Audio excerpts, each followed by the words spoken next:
Good morning, everybody. Welcome to this week's midweek thought for the day. We're nearly at the end of what would have been our confirmation preparation series because we were supposed to be having a confirmation at St Thomas's on the 18th of May, which obviously won't be happening at the moment. So we skipped forward Ascension and Pentecost ahead of the kind of dates in the church calendar. And now I've written in my notes for today, Paul. So I'm going to speak to you for a few moments about Paul, but there's a lot of things to think about Paul. But I'm going to read you one of my favourite bits of passages about Paul and then have a bit of a think about him, what he wrote, how people have viewed it, what people have thought about it, all in just a few minutes.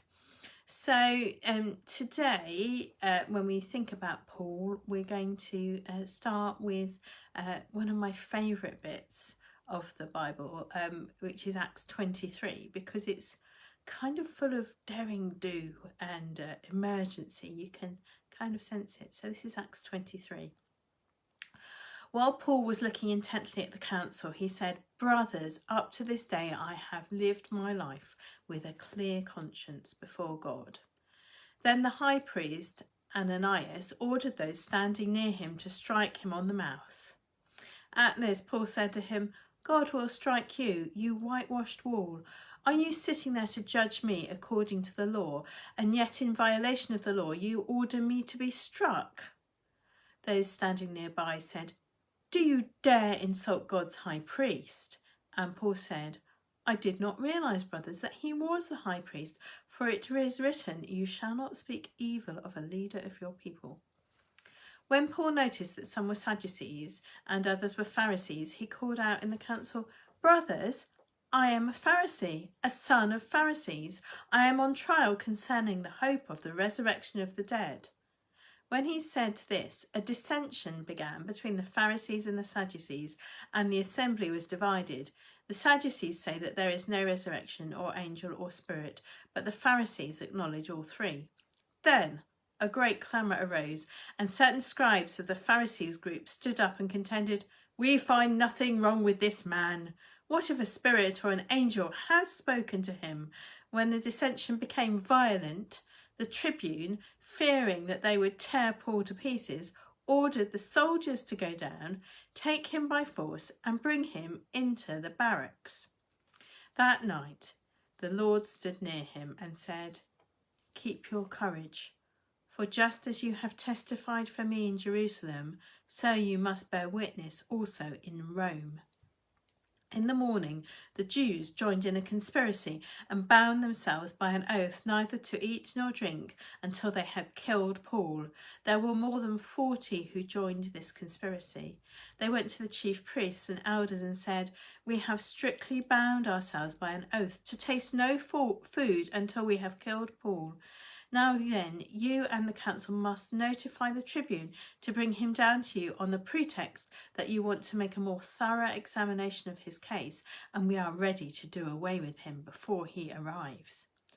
Now, the son of Paul's sister heard about the ambush, so he went and gained entrance to the barracks and told Paul. Paul called one of the centurions and said, "Take this young man to the tribune, for he has something to report to him." So he took him, brought him to the tribune, and said, "The prisoner Paul called me and asked me to bring this young man to you. He has something to tell you." The tribune took him by the hand and drew him aside privately and asked, "What is it that you have to report to me?" He answered, "The Jews have agreed to ask you to bring Paul down to the council tomorrow, as though they were going to inquire more thoroughly into his case. But do not be persuaded by them, for more than 40 of their men are lying in ambush for him. They have bound themselves by an oath neither to eat nor drink until they kill him. Now they are ready for and waiting for your consent." So the tribune dismissed the young man, ordering him, "Tell no one you have informed me of this." Then he summoned 2 of the centurions and said, "Get ready to leave by 9 o'clock tonight for Caesarea with 200 soldiers, 70 horsemen, 200 spearmen. Also provide mounts for Paul to ride and take him safely to Felix the governor." He wrote a letter to this effect. Claudius Lysias, to His Excellency the Governor Felix, greetings. This man was seized by the Jews and was about to be killed by them, but when I learned he was a Roman citizen, I came to the guard and rescued him. Since I wanted to know the charge for which they accused him, I had him brought to their council. I found that he was accused concerning questions of their law, but was charged with nothing deserving death or imprisonment. When I was informed that there would be a plot against the man, I sent him to you at once, ordering his accusers also to state before you what they have against him. So the soldiers, according to their instructions, took Paul and brought him in during the night to Antipatris. The next day the horsemen go on with him while they returned to the barracks. When they came to Caesarea and delivered the letter to the governor, they presented Paul also before him. On reading the letter, he asked what province he belonged to, and when he learnt that he was from Cilicia, he said, I will give you a hearing when your accusers arrived. Then he ordered that he be kept under guard in Herod's headquarters. So this is a great long story of action and of kind of quite fast-paced action of moving things forward. And this procession of people that go with Paul to Caesarea was huge. And so it was 200 soldiers, 70 horsemen and 200 spearmen. This is a generation before Netflix. And just imagine what a sight that would have been. And they're leaving at night, at 9 o'clock at night. They send a huge armed guard with Paul on his way to send him to Felix. So there's all this kind of action, even just that little bit, that one chapter of the Bible in Paul's life would make kind of quite a reasonable TV section, wouldn't it, of one episode of a TV series. All this excitement, all this plotting, all this intrigue, lots of men. It is a story which entirely contains men, that chapter, I have to say. So Paul is in this really peculiar position. So he's a Pharisee. He's a kind of a posh dude, really. He has been in a position of power and authority. He's very, very well educated man. And not only is he this very, very educated Jew, but he also is a Roman citizen.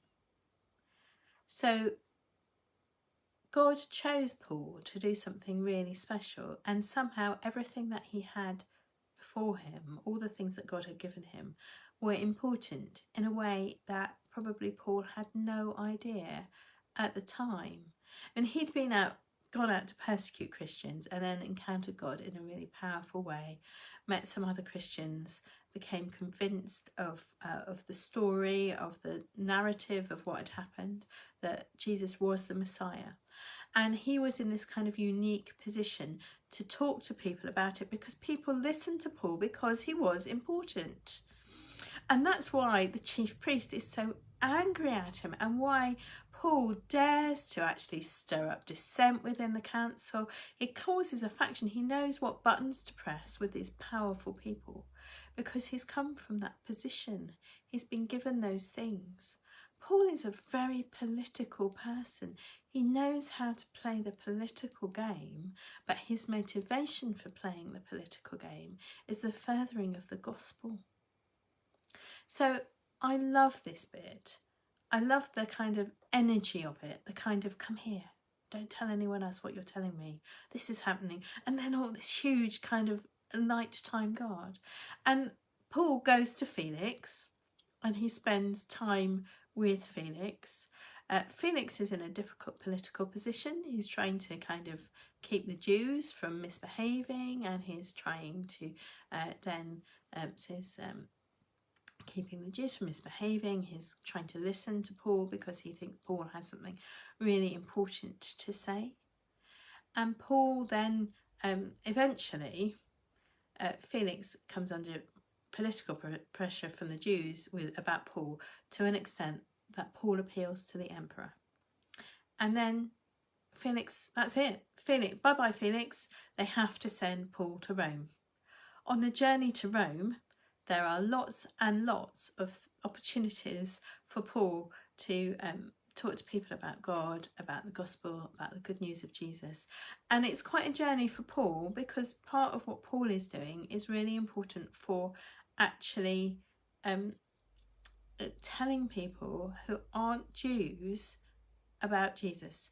And Paul has to do that hard theology. Paul is a well-trained theologian. Jesus surrounded himself with ordinary people who weren't classically trained Jewish theologians, but Paul was a theologian. And so what Paul had to do was he had to change the story from a purely Jewish perspective and put it into a way that other people could understand. And he was uniquely placed for this because he was both Jew and a Roman citizen. So it's a really interesting, exciting story, this bit of Acts. And I love it because actually we know that in the end Paul is going to play the political game and appeal to the emperor. But he also has this kind of theology, and the letters that he writes, the things that he writes while he's imprisoned, is protected. Whilst he is a prisoner, he's protected by the Romans, so he's protected by the empire, and yet doing the work which will effectively undermine the empire as they know it. Why do I like this story so much? I mean, there are all sorts of things about Paul and stuff in Paul's letters which some people find difficult, and some people think, well, how do I translate that into now? Because if Paul was writing to us now, he'd be writing us things about the coronavirus and telling us to wash our hands and do practical things. And then in 2,000 years, we'd be like, well, why is he telling them to do this? So the cultural thing can be difficult to access in Paul's letters, but some of it is really a clear explanation of what God was doing when he sent Jesus. So some of the letters are difficult to unpick. Paul's sentences were even longer and more complicated than mine sometimes. So there's all sorts of things, but Paul was doing this really important job, and it was an important job that he had no idea when he started that God had already put the things for him to do that in place. And isn't that what we find? Isn't that what we find when we are in a situation that God has already given us something to help us understand what's going on? He's put the stuff in place. So it might be even simple things that if we've suffered bereavement in a particular way, God might bring us to a person who's suffering bereavement in a similar way. If we have been alongside people in a particular illness, there might be an opportunity for us to go alongside people in another particular illness.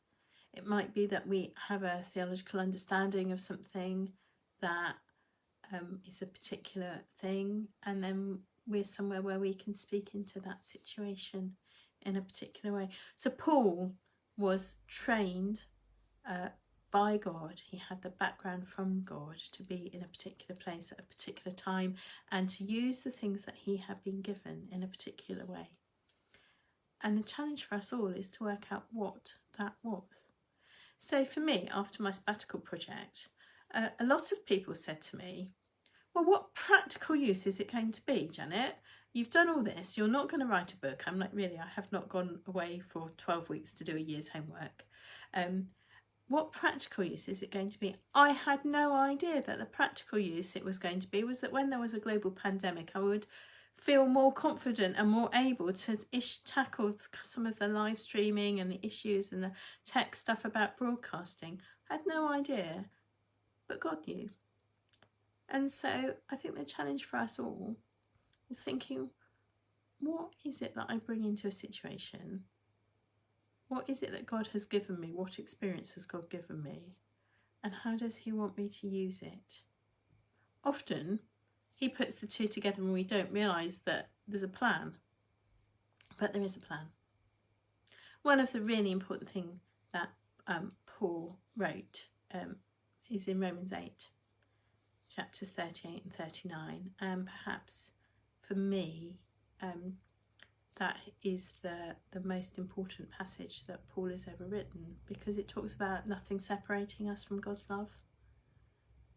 and it reminds us that this thing about it has this great long list of, because it's Paul, it has a big long list of things that can't separate us from God's love, you know, war and pestilence and famine and powers of evil and angels, and that nothing can separate us from God's love. And then that was paraphrased, I guess, quite a few years ago now by someone, I think it was Philip Yancey, but it might be Max Lucado, one of those really wise people, paraphrase that for our time today. And basically this is what Paul was saying, that nothing we can do will make God love us any less, and nothing that we can do will make God love us any more,